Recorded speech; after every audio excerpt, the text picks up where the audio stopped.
Brexit editor, Dia Chakravarti.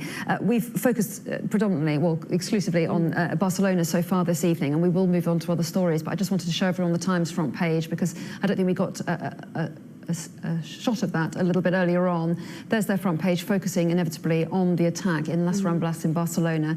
Evil strikes again is their main headline there. But as I say, let's move on to some of the other stories of the day. And you've picked out the A-level story, which is inside tomorrow's Express, and no doubt inside many of the other papers as well. Top A-level grades rise, but more pupils shun university is the main take they have on it. Yes, so A-level results have gone up, which is great news. And actually, the government, this is the first year that young people have been taking A-levels under a new system. So for 13 subjects, the two-stage A-level, modular A-levels, where you take, AS levels and then an A-level the year after, has been scrapped in 13 subjects. So it's all been based on exams at the end. So you had a lot of concern and worry from young people about that. Syllabuses were changing, methods of assessment were changing. I had a lot of complaints for young people in schools that they didn't have the right test papers. So there was a lot of uncertainty around, but it looks that actually grades are on the rise, which is fantastic. The Express is pointing at saying that more people shun university, and their basis for that is that there have been fewer people accepted to start in September than the year before, a smaller number of young people.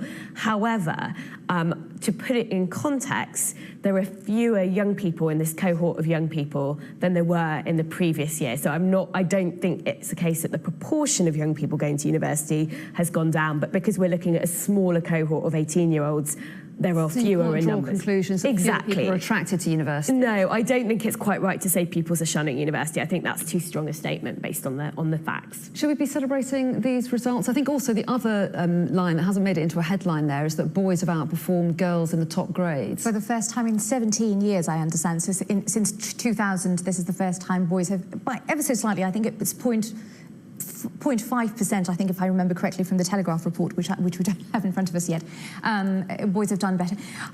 I think it's great that even with tougher A-levels, children aren't doing so well. I mean, I think for so long we've heard that our standards are falling in terms of education that we're providing our kids with. It's great to see that even with tougher exams, children are doing so well. I think, as Sonia said, did you just say this, Sonia? If I'm repeating, I hope I'm not repeating what you just said, that the focus has moved on slightly from coursework to exams this year for certain subjects, which is a new thing, which is a new thing, which is what is making this slightly harder in theory. But it seems like our kids are coping well.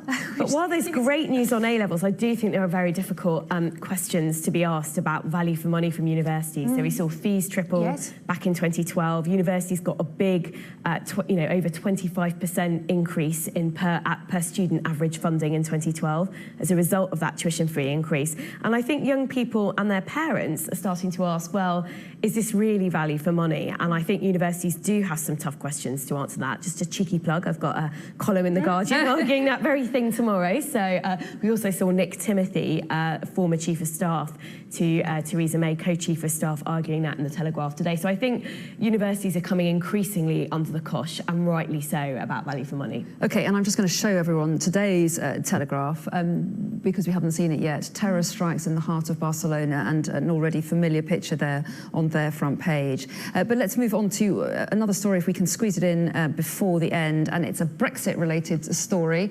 The PM urged to get tough on work permits for migrants after Brexit. Yeah, I was actually more keen to talk about that story over there, British trade deal not essential to... Then you shall do it. I think that's a slightly more interesting story. And this is a piece of research that Professor Kevin Dowd from Durham University, I want to say, did for the Institute of Economic Affairs, where Professor Dowd is drawing the conclusion that while it is absolutely desirable to get free trade deals with the EU, it is not going to be a disaster disaster if we do leave without free trade deals. And I think that's a really interesting point. I do happen to share his view as well. By the European Union, European Commission's own own admission, 90% of the economic growth over the next 2 decades is meant to happen outside the EU zone. So we shouldn't forget the fact that there's a very wide world out there with which we need to deal as well. You've got 15 seconds to react to that. Well, I disagree. This, to me, seems to be opinion and assertion rather than any research. And it's very much assertion along the lines of David Davis. We can have our cake and eat it. To me, it seems crazy to suggest we can leave our biggest trading bloc without a deal, and that's not going to harm us, and we're still going to see prices drop. That's just not going to happen. OK, on that note, we will leave it, but you will both be joining us again at 11:30 for another look at the papers. But for the moment, Sonia and Dia, thank you both very much indeed. So let's just return to